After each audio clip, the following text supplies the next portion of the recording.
নমস্কাৰ আৰু PHP একাডেমীলৈ স্বাগতম। এই প্ৰথম মৌলিক টিউটৰিয়েলত মই আপোনাৰ ৱেব সাৰ্ভাৰ ইনষ্টলেচনৰ দ্বাৰা আপোনাক লৈ যাম।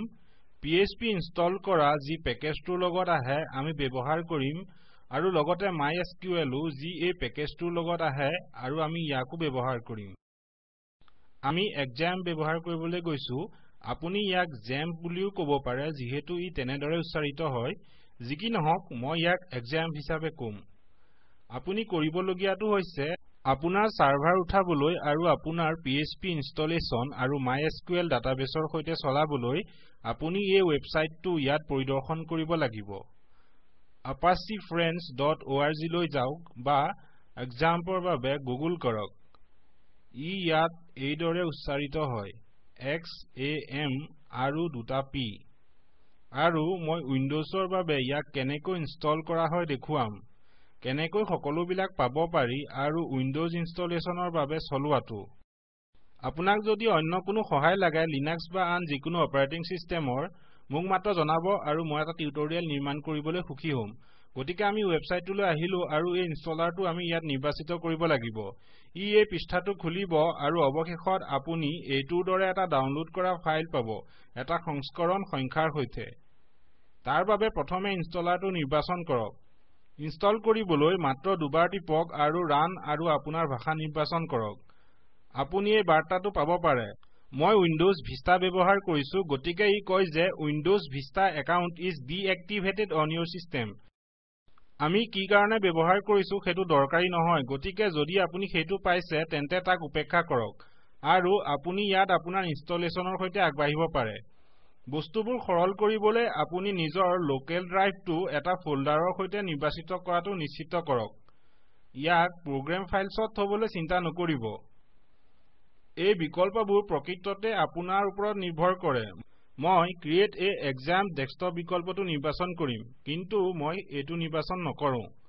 এতিয়া আপুনি ইনষ্টল আপাচি এজ সাৰ্ভিস আৰু ইনষ্টল MySQL এজ সাৰ্ভিসক নিৰ্বাচিত কৰিব লাগিব। ই ইয়াক এটা সিস্টেম সাৰ্ভিস হিচাপে যুক্ত কৰিব আৰু আপুনি আপোনাৰ কম্পিউটাৰ চলালে প্ৰতিবাৰে ই ৰান হ'ব। আপুনি এইবোৰ নিৰ্বাচিত নকৰাকৈ ৰাখিব। মই সিহঁতক সহজ ব্যৱহাৰৰ বাবে নিৰ্বাচিত কৰিছো আৰু এইটো এতিয়া ইনষ্টল হ'ব।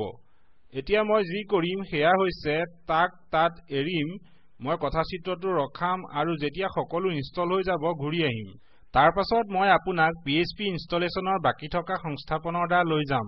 অনুগ্ৰহ কৰি মন কৰিব যে আমি এইটো ইনষ্টল কৰাৰ আগতে যদি ইয়াত মোৰ এটা খালী ব্ৰাউজাৰ থাকে আৰু মই লোকেল হোষ্ট প্ৰৱেশৰ চেষ্টা কৰিম। এইটো লোকেল ৱেব সাৰ্ভাৰৰ হোষ্ট। সাধাৰণতে আপোনাৰ google.com-ৰ দৰে এটা ৱেব এড্ৰেছ আছে কিন্তু আমি ইয়াক লোকেল হোষ্ট হিচাপে সম্বোধন কৰো। আপুনি দেখিছে যে আমি ইয়াত failed to connect ভুল বাৰ্তা এটা পাইছো। কিন্তু যেতিয়া আমি XAMPP ইনষ্টল কৰিছিলো আৰু আমি এই লোকেল হোষ্ট বিকল্পটো নিৰ্বাচন কৰো আমি পোনপটীয়াকৈ আমাৰ সাৰ্ভাৰৰ লগত সংযুক্ত হ'ম। XAMPP-এ আমাৰ বাবে আপাচি ইনষ্টল কৰা সহজ কৰে যিটো হৈছে HTTP ৱেব সাৰ্ভাৰ আৰু ই তাৰ ওপৰত PHP মডিউল ইনষ্টল কৰিব আৰু তাৰ পাছত সাৰ্ভাৰত MySQL ডাটাবেছ ইনষ্টল কৰিব। গতিকে আমি ইনষ্টল কৰাৰ পাছত যেতিয়া ইয়ালৈ ঘূৰি আহিম আমাৰ লোকেল হোষ্টটো ৰান কৰিলে কাম কৰিব লাগিব। আৰু মই লগতে আপোনাক কেনেকৈ এই ফাইলসমূহ আপোনাৰ লোকেল হোষ্ট ডাইৰেক্টৰীত থব পাৰি দেখুৱাম। ইয়াক লোকেল হোষ্ট বুলি কোৱা নহয় কিন্তু এনেদৰেই আমাৰ ৱেব সাৰ্ভাৰত আমি ৰুট সাৰ্ভাৰটো সম্বোধন কৰো এটা ৰুট ফোল্ডাৰ ক্ষমা কৰিব আমাৰ ৱেব সাৰ্ভাৰত। গতিকে যেতিয়া সেইটো ইনষ্টল কৰা সম্পূৰ্ণ হ'ব মই কথাচিত্ৰটোলৈ ঘূৰি আহিম আৰু আমি আগবাঢ়িব পাৰিম। ঠিক আছে গতিকে আমি ইনষ্টল কৰি সম্পূৰ্ণ কৰিলো আৰু আমাৰ কিছু বাৰ্তা আছে যি এইমাত্ৰ আহিছে। আগবাঢ়ি যাওক আৰু ফিনিশত টিপক। আমি ইয়াত প্ৰয়োজনীয় পোৰ্টছৰ বাবে কি নিৰ্বাচিত কৰিছো আপুনি চাব পাৰে। ই বুজায় যে পোৰ্ট 80 আৰু মই ভাবো MySQL-টো নিৰ্বাচিত কৰিছে। যি কি নহওক যেতিয়ালৈকে আপুনি ইয়াত কোনো ভুল নাপায় তেতিয়ালৈকে আপুনি ঠিকে কৰিছে। আপুনি চাব পাৰে আপাচি 2.2ৰ সৈতে আপুনি ইয়াত সংস্থাপিত হৈ আছে আৰু এইটো দেখা যায় যদিহে সাৰ্ভিসটো আৰম্ভ হৈ আছে আৰু লগতে MySQL সাৰ্ভিসটোও আৰম্ভ হৈ আছে। আৰু আমি এটা বাৰ্তা পাওঁ যে আমাৰ ইনষ্টলেচনটো সম্পূৰ্ণ হ'ল। এতিয়া আমি XAMPP কন্ট্ৰোল পেনেলটো আৰম্ভ কৰিব পাৰো। আপুনি ইয়েছ টিপক আৰু আমি সেইটো কেনেকৈ ইয়ালৈ আনিব পাৰো।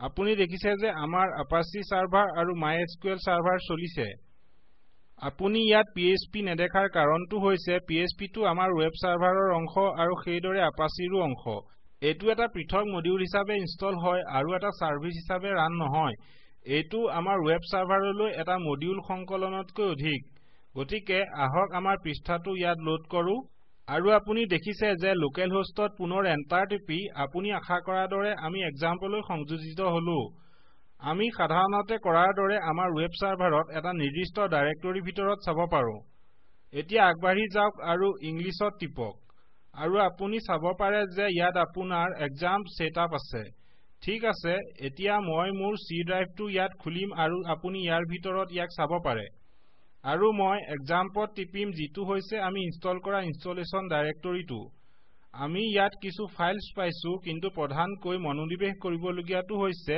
htdocs ৱেব সাৰ্ভাৰত ৰান আৰু PHP ত প্ৰক্ৰিয়াকৰণ হ'বলগীয়া আপোনাৰ ফাইলখিনি ইয়াত থব লাগিব গতিকে যদি আপুনি ইয়াত দুবাৰ টিপে আপুনি দেখিব যে আমি ইয়াত বিভিন্ন ফাইল পাইছো আৰু আপুনি এই index.html ফাইলটো ইয়াত দেখিছে এটো এতিয়াৰ বাবে index.php যিটো ইয়াত আছে আৰু এই ফাইলত index.যিকোনো যি স্বয়ংক্ৰিয়ভাৱে আৰম্ভ হ'ব আপুনি এটো খলাব পাৰে কিন্তু বৰ্তমানৰ কাৰণে তাক এৰি যাওক আৰু মই ইয়াত PHP Academy নামৰ ফোল্ডাৰ এটা পাইছো মই যি কৰিম সেয়া হৈছে এটা নতুন টেক্সট ডকুমেন্ট নিৰ্মাণ কৰিম প্ৰকৃততে মই এটো মোৰ কনটেক্সট এডিটৰত কৰিম যিহেতু ই অধিক সহজ আহক ইয়াক এৰি যাও ঠিক আছে মই এটা নতুন ফাইল নিৰ্মাণ কৰিম মই তাক সেভ কৰিম আৰু যি মোৰ htdocs ফোল্ডাৰত সংৰক্ষিত হ'ব আৰু মই ইয়াক phpinfo আৰু .php হিচাপে সেভ কৰিম আৰু ইয়াৰ ভিতৰত মই কিছু PHP কোড লিখিম আৰু এটো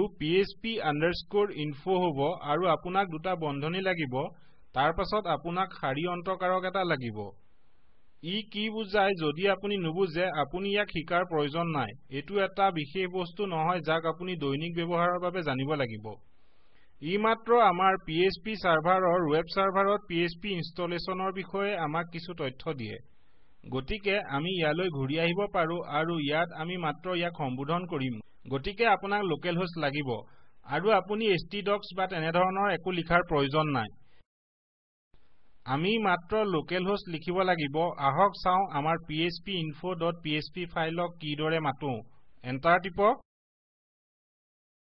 আমাক আন্ডাৰস্কোৰটো প্ৰয়োজন নাই গতিকে তাক আঁতৰ কৰক আৰু ৰিফ্ৰেছ কৰক আপুনি চাব পাৰে যে ইয়াত আমাৰ PHP তথ্য ফাইলটো বহুতো ডাটাৰ সৈতে আছে গতিকে ইয়াত যি ঘটিছে সেইটো হৈছে আমি এটা PHP স্ক্ৰিপ্ট আমাৰ htdocs ফাইলৰ ভিতৰত চলাইছো গতিকে যদি মই favicon.ico এড্ৰেছটো লিখো আমি তাক পোৱাটো আপুনি দেখিছে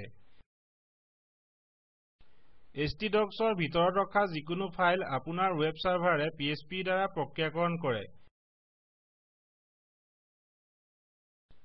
আপুনি টিউটৰিয়েলছত লিখা যিকোনো ফাইল সিহঁতক htdocsত থওক এটা ফোল্ডাৰ C exam আৰু htdocsত আৰু তাত থকা যিকোনো বস্তু প্ৰক্ৰিয়াকৰণ হ'ব আৰু আপুনি ইয়াক হয়তো লোকেল হোষ্ট বা 127.0.0.1 ৰ দ্বাৰা সম্বোধন কৰিব পাৰে এন্টাৰ টিপি আপুনি দেখিছে যে একো সলনি হোৱা নাই এটো একে এটো মাত্ৰ আপোনাৰ লোকেল ৱেব সাৰ্ভাৰ আমি এটা সহজ পদ্ধতিৰে এক্সাম ইনষ্টল কৰিলো আপোনাৰ Apache আৰু MySQL সাৰ্ভিস যিটো হৈছে ডাটাবেছ সাৰ্ভিস তাক ইনষ্টল কৰাৰ চমু পদ্ধতিটো আপুনি পাছত ব্যৱহাৰ কৰিব আৰু লগতে Apache-ৰ বাবে PHP মডিউলটো যি আপোনাক PHP ফাইলছ প্ৰক্ৰিয়াকৰণ কৰিবলৈ দিয়ে নিশ্চয় হেতু অতি দৰকাৰী আমি এক্সাম ডাউনলোড আৰু ইনষ্টল কৰিলো আৰু মই কেনেদৰে এটা ফাইল নিৰ্মাণ আৰু আপোনাৰ ৱেব সাৰ্ভাৰৰ দ্বাৰা ৰান কৰা হয় দেখুৱালো গতিকে আশা কৰো এটো আপোনাৰ বাবে টিউটৰিয়েলছৰ সৈতে আৰম্ভ কৰিবলৈ ব্যৱহাৰযোগ্য হ'ব